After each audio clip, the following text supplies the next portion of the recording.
Good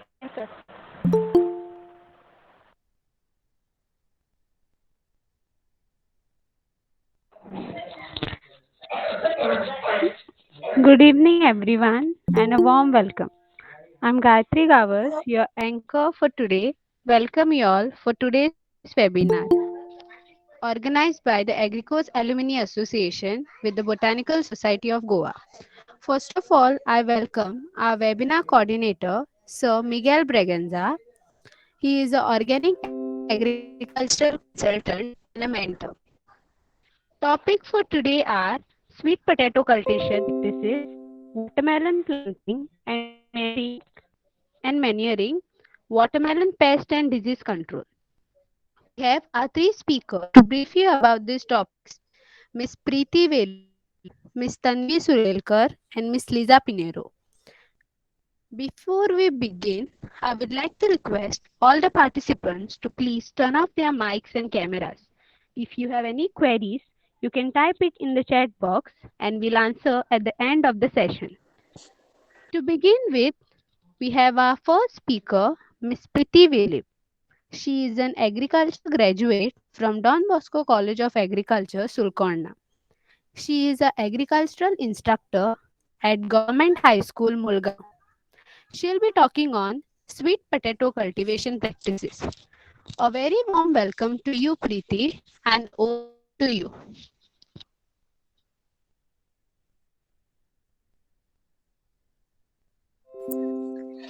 Good evening, everyone. Thank you, Gayatri, for brief introduction. Myself, Preeti Veli. Today, I'm going to present on sweet potato cultivation. So, all of you might knowing about the sweet potatoes, or all of you might have eaten the sweet potato. So, you might have seen the sweet potatoes in Goa which are cultivated. So, firstly, we'll see the sweet potatoes are scientifically called as a Ipomia batatas. So it's originated from the tropical America. So sweet potatoes is a perennial crop, but mostly it grown as a annual crop in Goa or many other states.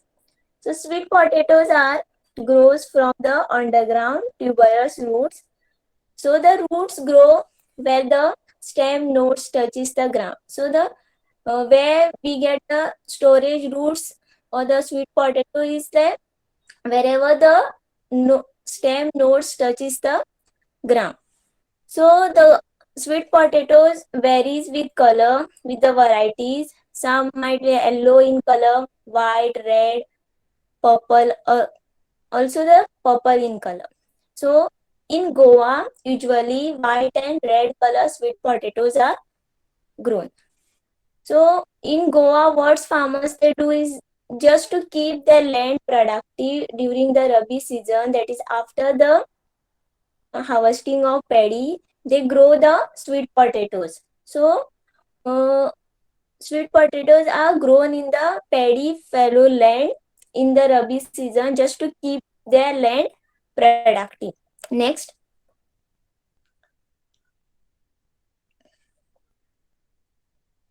So nutrient content and health benefits. So we'll see what are the health benefits and what are the nutrients present in the sweet potatoes.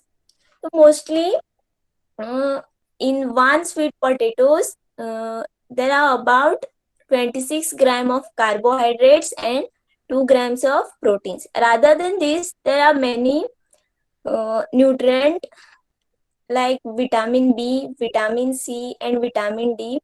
Also, the sweet potatoes contain calcium, iron, potassium, phosphorus, and zinc. So, there is a compound called carotenoids in the sweet potatoes which gives color to the sweet potatoes. But also, it acts as a antioxidants, which means they have the power to protect our cell from day-to-day damage. So, it helps the cell to or any wounds to reveal.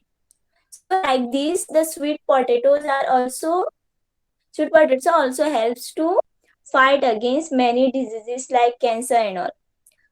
So the carotenoids helps to lower the risk of the cancer Also, there is a compound in sweet potatoes could helps to control the blood sugar. Also, lowers the bad cholesterol, which helps to control of the or reduces the heart disease problems. So there is a beta carotene and vitamin A in sweet potatoes lowers the chances of getting eye disease, which helps to keep our vision good. Next. So now we'll see package of practices or the cultivation practices which mostly followed in Goa or many other states. Uh, Varieties such as CO3, Sri Nandini, Kiran, Gauri, Shankar. These are the most popular varieties grown all over the India. So the sweet potatoes are grown in a loamy soil with a pH range of 5.6 to 6.6. So mostly you can grow the sweet potatoes on a loamy soil which having the pH range of 5.6 to 6.6. So it requires a warm and moist climate which are favorable in Goa during the Rabi season. So mostly uh, season is like June to July or September are highly suitable for growing of the sweet potatoes. Next,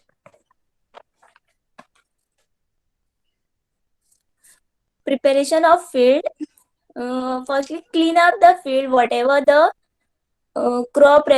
previous crop residue left should be cleaned up thoroughly. Then uh, plow the field at least 30 centimeter depth to a fine till. Then form ridges and furrows at 60 centimeter apart. So in Goa, mostly the raised bed sweet potatoes are grown on the raised bed or the broad ridges. So ridges and furrows are also practiced, but the ridges are mostly on broad ridges. Okay. Uh, Next, preparation of cuttings and planting. For growing sweet potatoes, mostly we use a cuttings rather than the tubers. So cutting should be 10 to 15 centimeter in length with a 2 to 3 nodes. So the cutting should contain 2 to 3 nodes and it should be collected from the matured vine about 3 month old and above. So in Goa, what farmers do is like whatever the tuber left or the good one tuber selected in June or in the month of June, they put in the soil.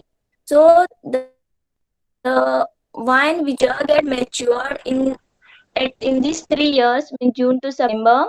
So these vine they use for the cuttings to grow the sweet potatoes. So after doing after selection of cuttings, then dip the vine cuttings in the solution by mixing 400 gram of azospirillum in sufficient quantity of water. So about 80,000 of cuttings are required per hectare. So we can plant cuttings at 20 centimeter apart. Next, irrigation. Uh, So before planting, we should irrigate the field. So after first irrigation, that is before planting, again on third day we can irrigate the field.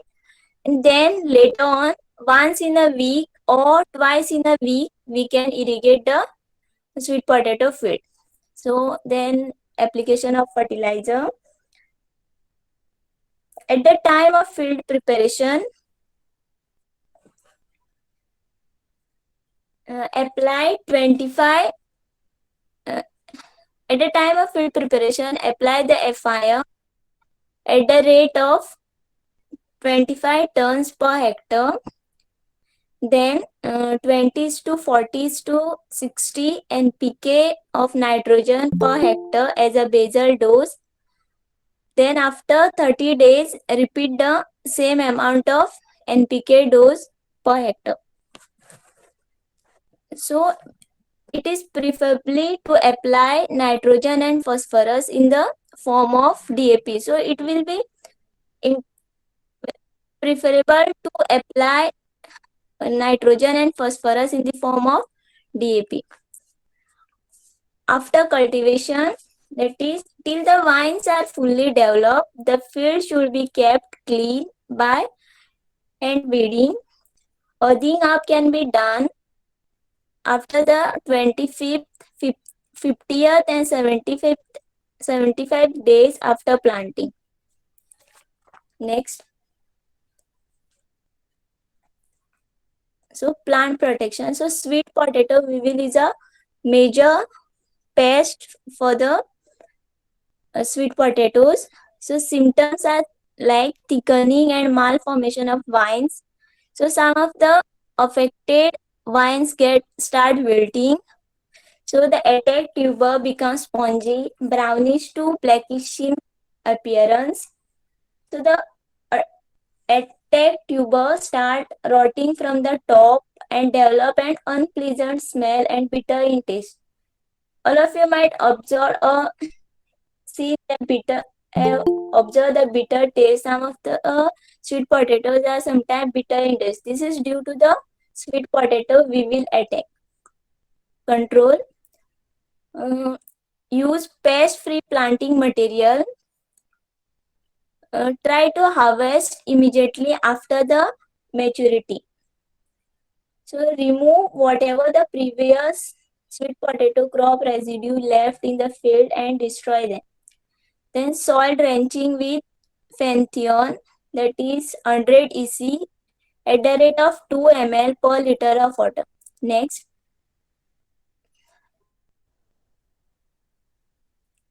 you can see in this picture the sweet potatoes are the attacked by the sweet potato weevils. So these are the symptoms how it's look after the attack of sweet potato weevil. Next, so Rhizopus soft rot is a major disease for the sweet potatoes. Symptom is like affected sweet potatoes become soft and watery, and the entire root rots within a few days. And then it's happened during the packaging and shipping. Uh, so in this picture, you can see the fungal growth over here in the sweet potatoes. Control, use a resistant varieties. Careful handling to avoid the root injury. So this is a major practice we can do is that careful handling. So try to avoid the injury to the sweet potato. So it will reduces the attack of Rhizopus soft rot. Next, yield.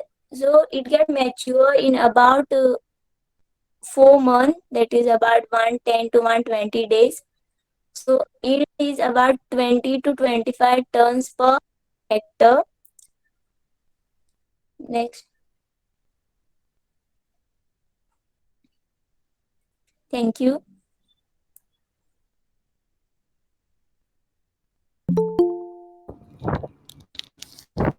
Thank you so much, Preeti, for letting us know about this topic. So, we have our second speaker, Ms. Tanvi Sulelkar. She is an agriculture graduate from Don Bosco College of Agriculture, Surkona. She will be talking on watermelon planting and manuring. A very warm welcome to you, Tanvi, and over to you. Thank you, Gayatri.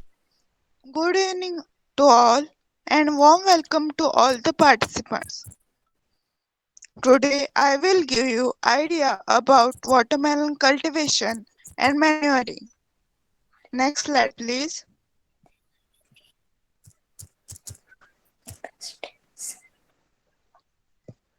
Watermelon is a warm as well as long season crop. This fruit is mainly cultivated for its fresh juice and sweet flesh. Next slide, please.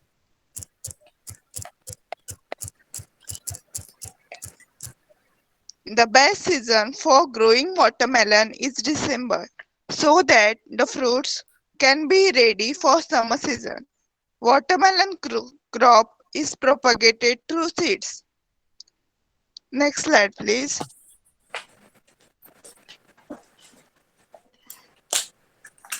There are some criteria for selection of watermelon seeds. Some are mentioned here. The watermelon seed should belong to the improved high yielding variety. It should be fully matured, well developed, and plump in size. It should be free from sign of age. Sign of age means the seeds which are broken or discolored. The seeds should be free from bad storage. They should be clean and free from mixtures of other seeds. They should have a high germinating capacity for getting higher yields. Next slide, please. This is the picture of watermelon seeds. Next slide, please. Seed treatment before sowing. Before sowing the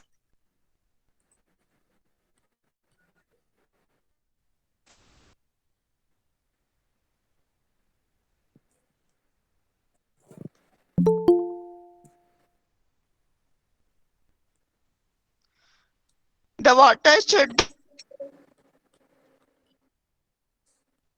cleaned out and the seeds should be kept overnight in wet gunny bags. This boosts the germination percentage. Treat the seeds with Trichoderma viride 4 which is a fungicide by organic fungicide or Pseudomonas culture 10 grams per kg of watermelon seeds. Above 3 to 4 kg of seeds are required per hectare. Next slide, please.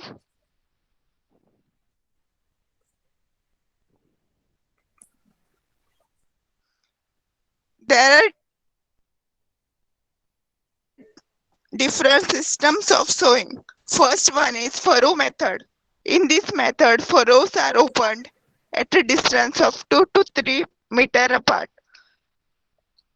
Sowing should be carried out on either side furrows and a trail on the ground. 3 to 4 seeds are dibble at a distance of 60 to 90 centimeters along the furrow. Next slide, please. This is a picture of furrow method of sowing watermelon. Next slide, please.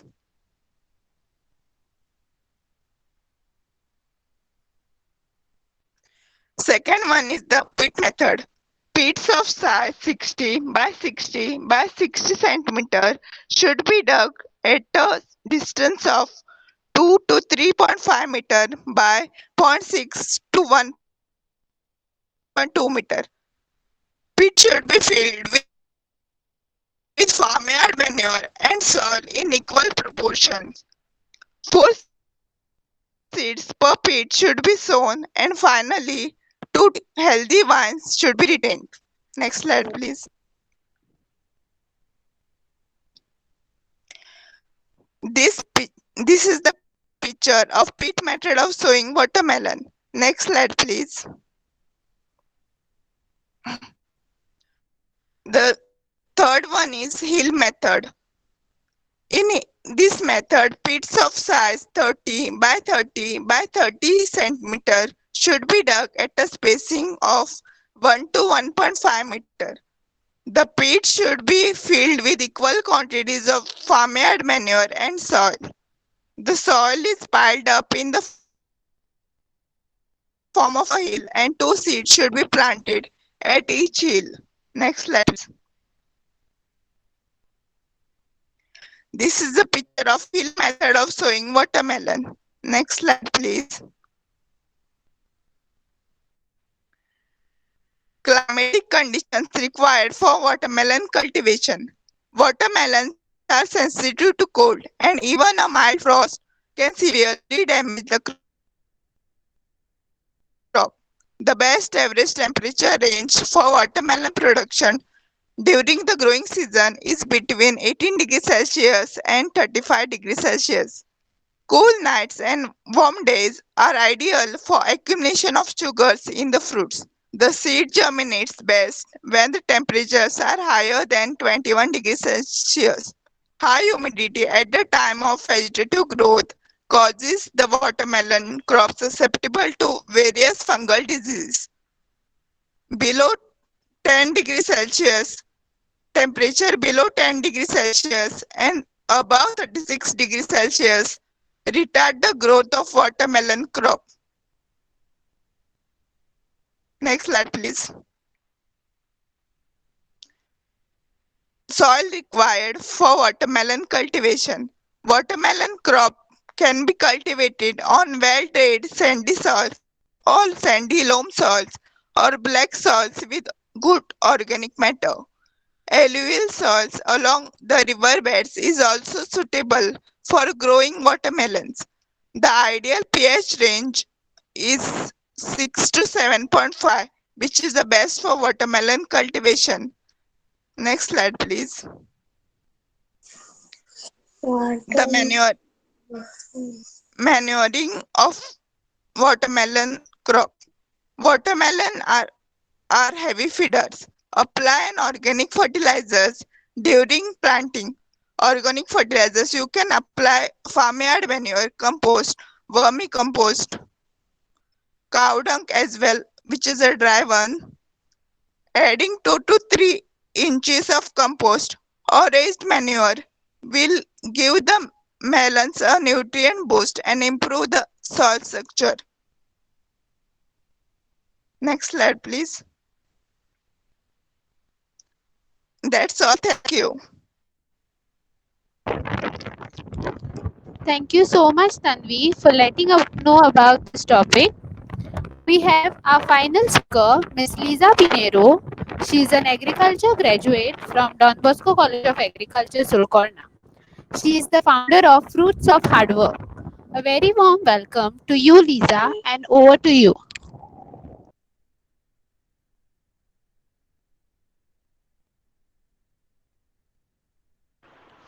Thank you so much, Gayatri. Uh, Good evening, everyone. So today I'll be talking about some common pests and diseases which are likely to attack watermelons. The first one is red pumpkin beetle. Now this is pumpkin is also belong to the same family as watermelons. Pumpkins, gourds, cucumbers, and melons belong to the same family. So the pests and diseases will be also similar. So first one is red pumpkin beetle. You'll know that this beetle has infested your watermelon creepers when you see holes on leaves like this. On some leaves you will see cuts like this, as if somebody has given a cut with a blade. So how to treat it? You can spray Beauveria bassiana. It's an organic pesticide, insecticide, which is actually a fungus used to kill insects. You can dilute it at the ratio of 10 ml per liter of water and spray it on the beetles and the leaves. Now you should spray it only in the evening, because if you spray it in the daytime, when watermelon is flowering, it might kill the bees as well. So it is always recommended to spray pesticides in the evening only. Now this is Beauveria bassiana. It's available in many agriculture stores in Goa. It's available as two companies manufacture it. One is Multiplex, and the trade name is Baba. The other one is Stains, and the trade name is Biopower. So you can dilute 10 ml in a liter of water and spray it on the leaves wherever there are red pumpkin beetles. Next is melon fruit fly. Now this is not a bee, it is actually a fruit fly. Now this is a female fruit fly which is laying eggs on the rind of watermelon. And when this lays eggs, the inner pulp of the watermelon is eaten by maggots. Sometimes when you cut open the watermelon, you will see tiny white color larvae feeding the pulp. So this is because of melon fruit fly. Another damage symptom is it will have some holes on the rind, and you'll see some exudations coming out, or the watermelon will be malformed. So how to control it is, one, you can spray Beauveria bassiana when the watermelon is developing. So you can dilute Baba at the rate of 5 ml to 10 ml per liter of water. So dosage preparation ratio depends on the severity of the infestation. Or the best solution to control melon fruit fly is by installing melon fruit fly pheromone traps. Now this trap contains a lure which which has a smell of female pheromone attractant. The males will think that there is female inside and will get attracted in this trap and will die because it is also coated with chemical pesticides. So this is how you will control organically this infestation of melon fruit fly.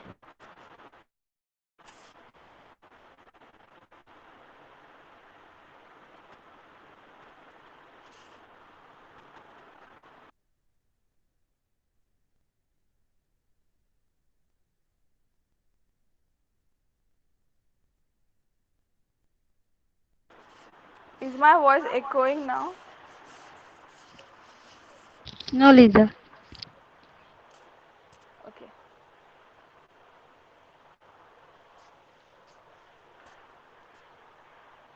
The next pest is thrips. Now you will not be able to see these insect pests because these are very minute and microscopic. How you'll know that these insects have infested your watermelon creeper is when you see leaf curls like this. Now this is a leaf curl, the borders will be yellowish or brownish in color and it will be crinkly. How you can control thrips is by spraying Verticillium lecanii. This is also a good fungus which is used to kill all sorts of sucking pests. Now thrip is a sucking pest because it sucks the cell sap from the leaves and transmit leaf curl virus.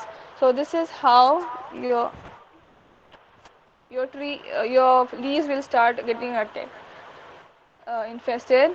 Then how to control this is by spraying Verticillium lecanii, and the other solution is by hanging blue sticky traps. Now uh, thrips get attracted to blue color. So what will happen since they get attracted? They will sit on this blue sticky trap, and because of stickiness, they'll stick on it and will not be able to move. So this is how you can control the population of thrips by hanging blue sticky traps in your garden or in watermelon field. Now, Verticillium lecanii is available as Varsha in agriculture stores.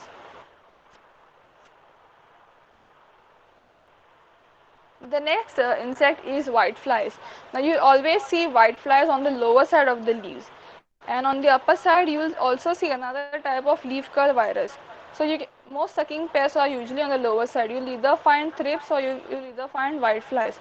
So, when sucking pests attack your watermelon creepers, then you can spray Verticillium lecanii, which is Varsha, at the rate of 10 ml per liter of water, or hang blue sticky traps to control the population of these two pests. Then you might have also seen these very common white spiral patterns on the leaves. Now this is because of an insect called leaf miner. It actually belongs to the fly family. It looks like a fly, but it is very small.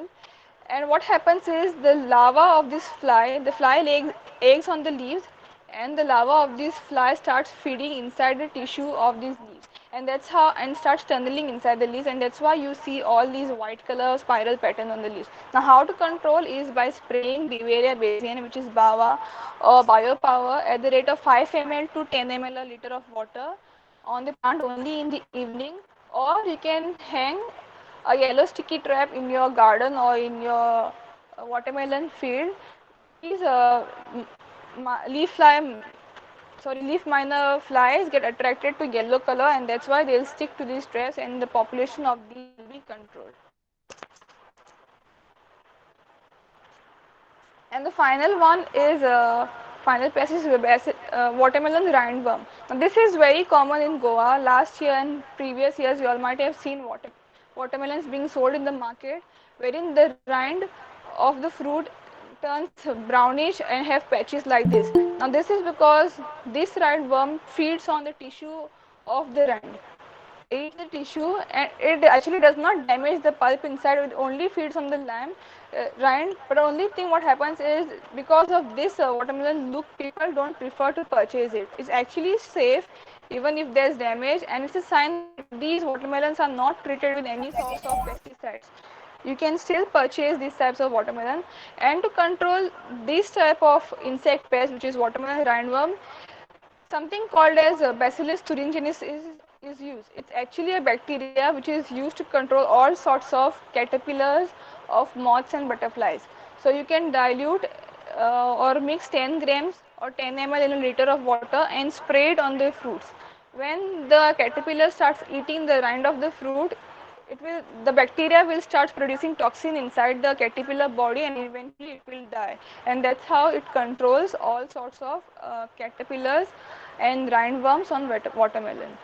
So these were some common pests you will see on watermelons. Now we'll look at some of the common diseases. The first one is alternaria leaf spot. This is very common fungal diseases. Now how to know that it is alternaria is by the spots will have slightly darker margin and will be surrounded by a yellow halo. So it's a sign that it is a alternaria leaf spot. Now to control this disease, you can spray Pseudomonas fluorescens.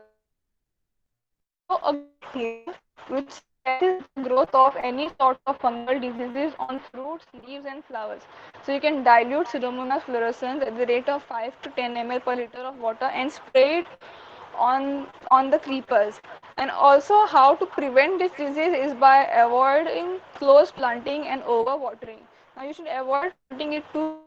The optimum distance, like how Tanvi has explained, is either 1 foot to 1 meter away, depending on the area of your garden or in the area of the field. If you plant 2 3 seedlings, 4 5 seedlings in one spot, and if there's sudden increase in humidity, then every creeper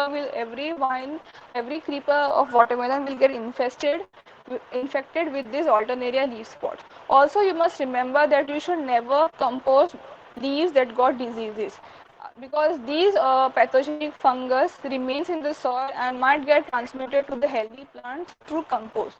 So avoid using diseased leaves for composting. This is Pseudomonas fluorescens. It is available as Sperma or BioQA B in agriculture stores. Next one is downy mildew. Now downy mildew is very easy to identify and very common in watermelons in Goa. For use how to identify, you will see yellowish, translucent yellowish spots on the leaves, and on the lower side you will see water-soaked lesions. You will see as if it is sprinkled with water. So this is a sign of downy mildew. It's on the upper side you will see yellowish, translucent spots, and the lower side you will see water-soaked lesions. You can also control this disease by spraying Pseudomonas fluorescens at the rate of 5 to 10 ml of water. Also, how to prevent this disease is by watering to the roots and not on the leaves. When you water on the leaves of the creeper, it generates humidity, and then all sorts of fungal pathogens get a chance to attack your watermelon creeper. So it is advisable to water in the soil and to the roots and not on the leaves. The next one is powdery mildew. Now this, you'll know that your watermelons are infected with powdery mildew disease when you see white color dust on the leaves of a watermelon. You will see as if flour is dusted on them. So this can be also controlled by using Pseudomonas fluorescens at the rate of 5 to 10 ml per liter of water. Now you need to spray all sorts of these microbial fungicides only in the evening, because these are live microbial solutions and cannot tolerate temperature which is more than 30 degrees. So evening time is the best time to spray. So from evening till early in the morning it's cool, and then these fungus and good bacteria will grow and suppress all sorts of pathogenic diseases.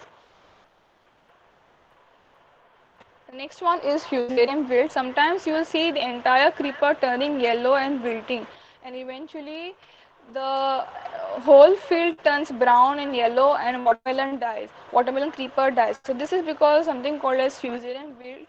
Now this can be controlled by drenching soil with trichoderma at the rate of 20 to 50 ml in 10 liter of bucket of water. So you can dilute 50 ml in a bucket of water and pour it in the soil to prevent this disease. Or when you're raising seedlings, you can dip seedlings in trichoderma solutions and then go for sowing. The trichoderma uh, tackles all sorts of soil-borne diseases and root rots, and that's how you will be able to control these fusarium wilt in watermelon if you treat it with trichoderma. This is trichoderma is available as Nisarg or BioCure F in agriculture stores. And the final disease is damping off. So when you are raising seedlings, watermelons are highly susceptible to damping off. The seedlings, the collar region of the seedlings will start rotting, and after some days it will start collapsing. It will turn yellow, will turn brown, and then eventually it will die. So to prevent this disease, you can drench your seedling trays or wherever you are raising the seedlings, the seedling nursery, with trichoderma by diluting 10 ml in a liter of water and pouring in the soil. Or you can do seed treatment. You can take 500 grams of seeds and add half teaspoon of trichoderma, mix it with little bit of water, and just mix the seeds until it gets coated completely. Dry it in sun, dry it in shade for about 30 minutes, and then you can go for sowing. And this trichoderma will control the disease. This disease called as damping off. So this was all for today. Thank you so much. You can contact me for plant health consultations online and offline. I do visit based as well as online consultations. Thank you. Also, Rasraj Farms will be selling seedlings of Sugar Queen watermelon from November. If you have any requirement, you can pre-order to Vandit Naik and Priyanka Naik on the contact given over here. It will be Sugar Queen watermelon variety. You can buy in bulk also and pre-order to avoid disappointments. You can take a screenshot of this slide so you can pre-order seedlings. Thank you so much. Thank you for listening patiently.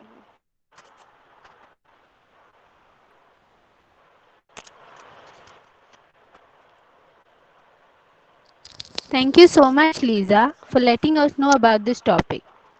The session is open for your queries now. You can type it in your chat box or you can ask directly to the speakers.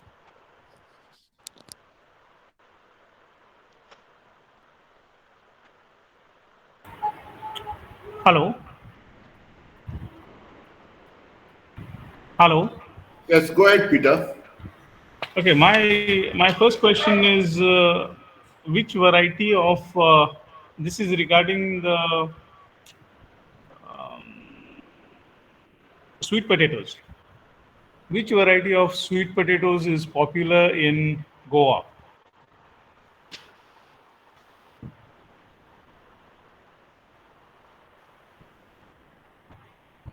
Hello. Preeti, are you answering that?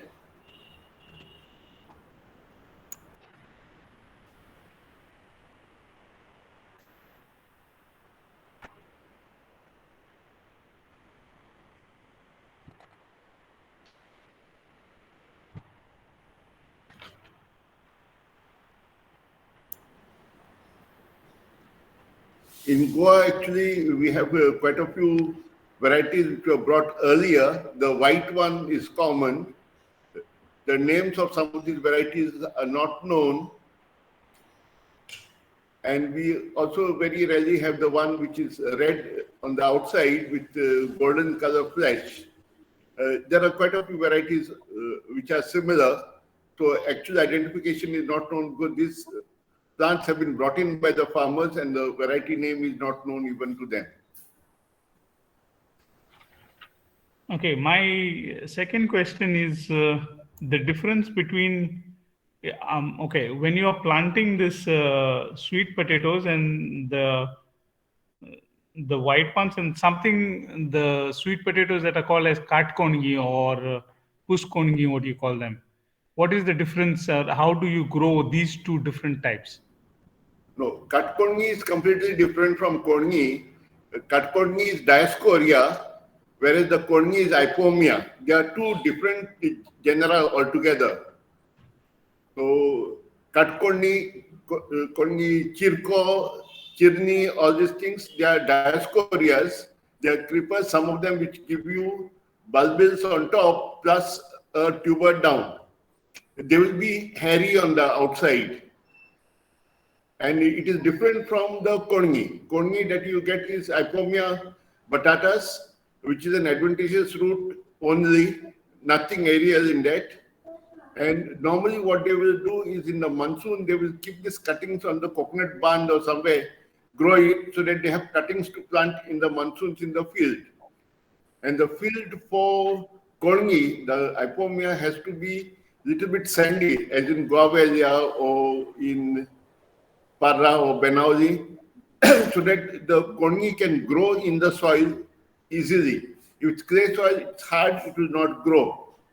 So Korni and Katkorni are completely different. In the Korni, there are the red type and the white type. The red type has a higher vitamin A content, and those are preferred by some people, and some people also like the golden color inside. But the Katkorni is very low in sugar content. It's a different species and a different genus altogether. But how do you plant this, or where can you get the? Is it a seed planted by the seed, or is it planted by cuttings? Katkorni is normally planted by the tuber, and the Korni is planted by cuttings.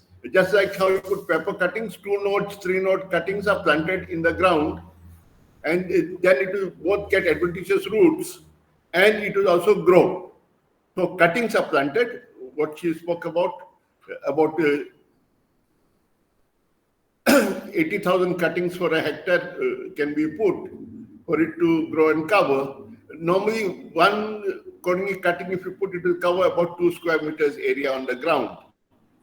So normally planted in a line and allowed to spread, and wherever it touches the ground at the leaf node, where the leaf connects to the plant, there you will get the adventitious root going into the ground and forming a storage tuber.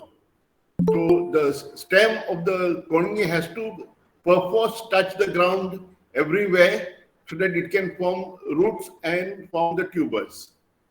In the Katakorni, it will form tubers only at the root.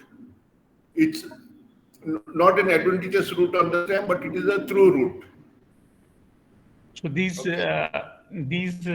Katkorni tubers, are they available in Goa, or you have to buy them?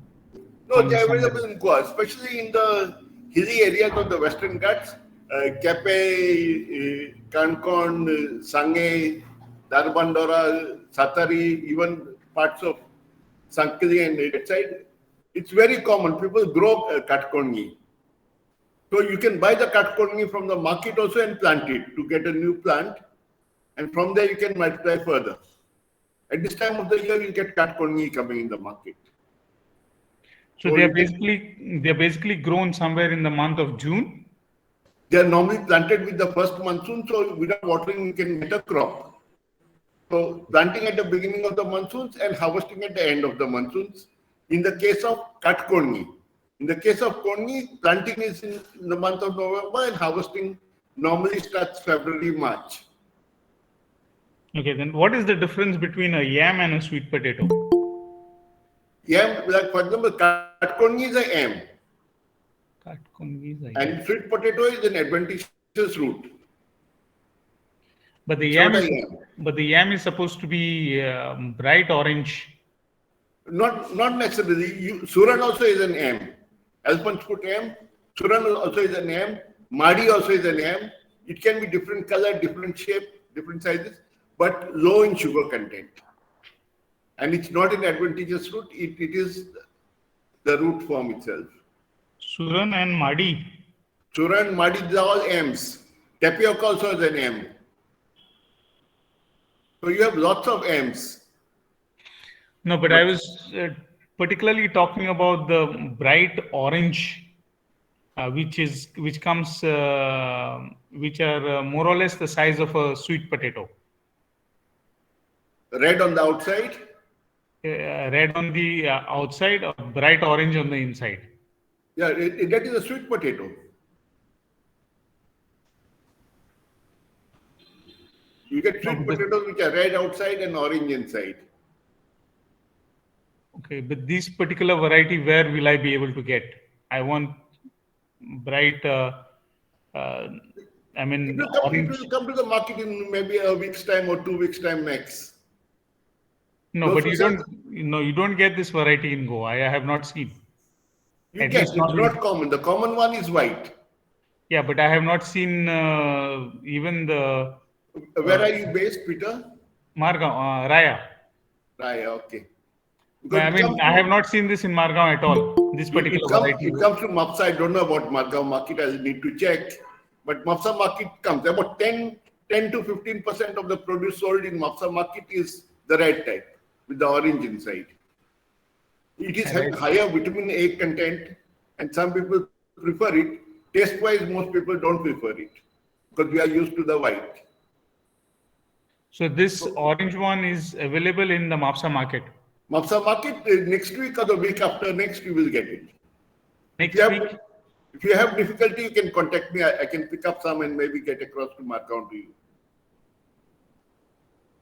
Okay, fine. Okay. Mingal, will you get that variety in the sense you'll get the vines or you'll get the fruit? No, here in Goa, mostly you get the fruit. If you want the wine cuttings, possibly we'll need to check in Goa Valley. I will check with Vandit and Priyanka whether there is someone who's growing because they are in that area. Oh, I don't know if they don't grow in Agasai anymore. No, the orange and red we don't get there now. We don't get there. Yeah, we'll need to check whether it's still there in Goa Valley because it's there in Goa, it comes. Okay. And possibly Joachim may have in Mercedes Wadi, and ICR definitely will have. Because ICR is doing trials. So if you contact Sashi Vishwakarma or son Dr. A.R. Desai, you should be able to get a few cuttings if you want. Okay. Thank you. Welcome. Thank you. Welcome.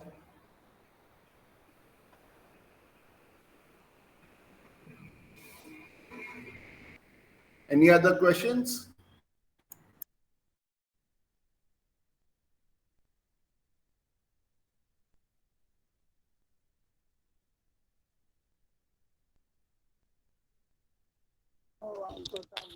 Any questions?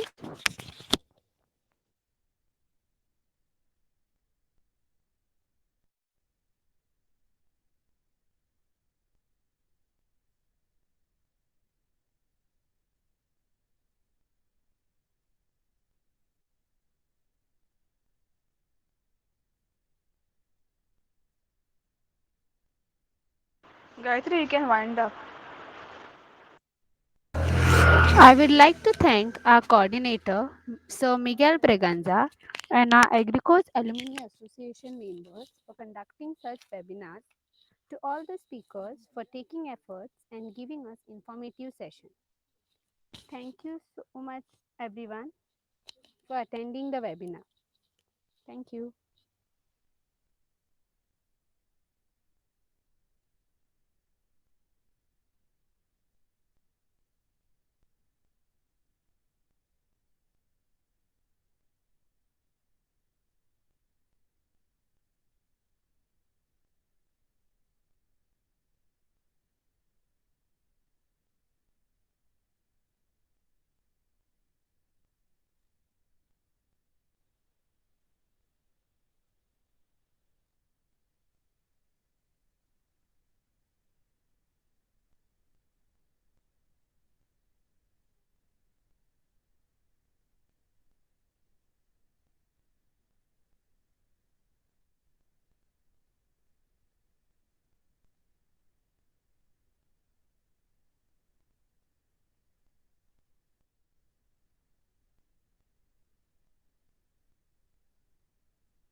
I think everyone met presentation, Lisa, Tanvi. Yeah, good Thank you, Priyanka. Was presentation. my voice echoing for too long? Lisa, you had another device on. Yeah, I usually use my laptop for presentation, and I Okay, couldn't I lower think the the volume. this I don't thing know. speaker was on a little bit high, so that was slightly giving a buzz in the background. Okay. So if you are using the other device without wanting to use its sound, perhaps you can reduce the volume. Yeah, okay, sir.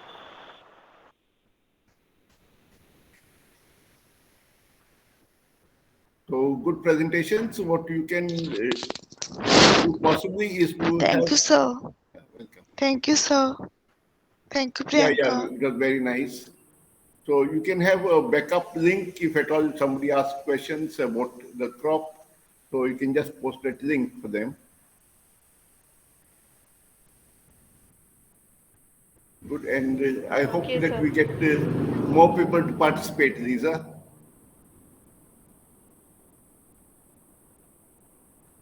I will put it out in your groups to ask for more people to present. So I have put out in groups. I have requested in person also. Maybe Akshay Parab will present in the next week. And Okay, Priyanka has sent me somebody from Maharashtra wants to present in Marathi too. So right. how to go about? No, let him Uh, present in Marathi. Let him be the first speaker or the last speaker. Don't have him in between. Either first or last. okay, sir. So in the poster also mentioned that he'll be speaking in Marathi. Okay, against his title, you can just put in brackets Marathi. Okay, and what I've requested Priyanka is to ask him if he can make the PowerPoint in English and present in Marathi. Yeah, Yes, okay, I sir. told him the same. He's ready for that. Yeah, that will be good. Stella, anyone from your batch to Oh, present? no, sir. No one is ready to do. I asked them. I personally texted everyone and I asked. They were not ready. They were just giving reasons or excuses or directly saying no Yeah. to. No, it's okay if they don't present, but they should not tomorrow say that they were never asked. So good to have it on record that they have been asked. Okay. Yes, sir. And possibly I was talking with Priyanka whether we can have an offline get together maybe for a day or maybe overnight of those graduates who are interested, not a compulsory thing, a contributory uh, day long function or overnight in November to maybe towards the middle or towards the end. So what happens when you talk to each other, it's good on an interface than to do it online. So maybe we can look at that. Yes, sir. We can look at that. One of the Sundays we can plan. Yeah. You can do that either day long or because the distances are far for some of the people to come, maybe overnight, Saturday evening to Sunday. Those who cannot come Saturday evening can come on Sunday. For those who are far away, maybe good to come on Saturday and go back on Sunday because traveling becomes quite a thing to do on the same day. Okay, let's look at it. Yes, Let's sir. explore. Yes, So sir. next week we have 2 speakers. One more we have to get.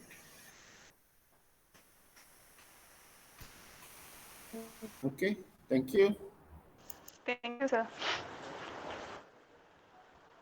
Bye.